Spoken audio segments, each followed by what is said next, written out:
It began on an ordinary Tuesday evening while Emily and I were lounging on the couch, half watching whatever was on TV.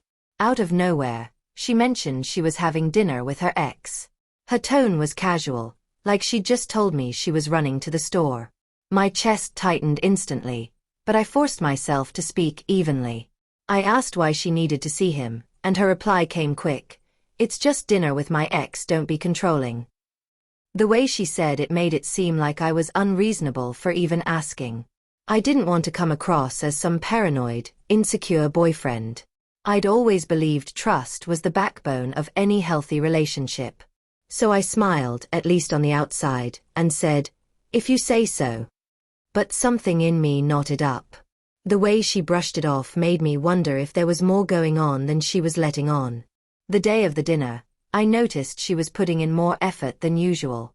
She wore a red dress I hadn't seen in months, her makeup was heavier than her everyday style, and the perfume she chose was the kind she only wore on special occasions. I wanted to ask why, but I bit my tongue. She kissed me quickly on the cheek and promised she'd be back by 10 p.m. That night felt endless. The ticking clock grew louder with each passing minute. I tried to distract myself. TV, games, scrolling through my phone, but my thoughts kept circling back to her and him.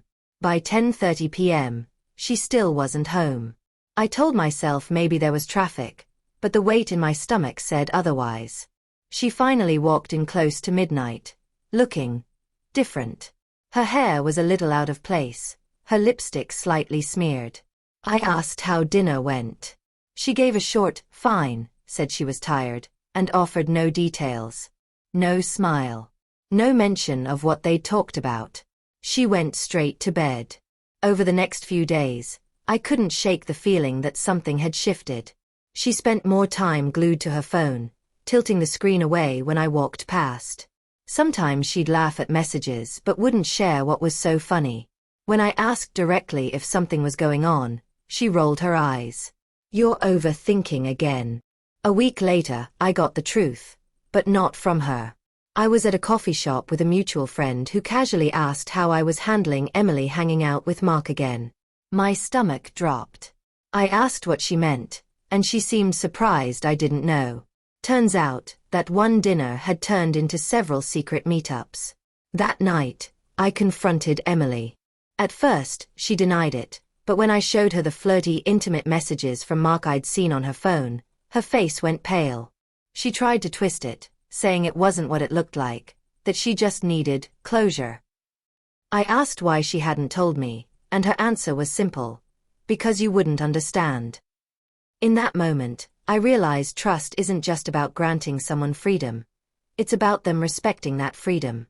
I had given her the benefit of the doubt, and she'd used it as a cover. The woman who once promised honesty had chosen secrecy instead. I told her it was over. She cried, begged me to reconsider, swore it was only emotional and nothing physical. But betrayal, to me, isn't limited to crossing physical boundaries. It's about breaking trust.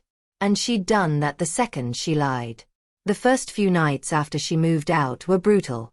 The apartment felt hollow, and I kept replaying all the small signs I'd ignored.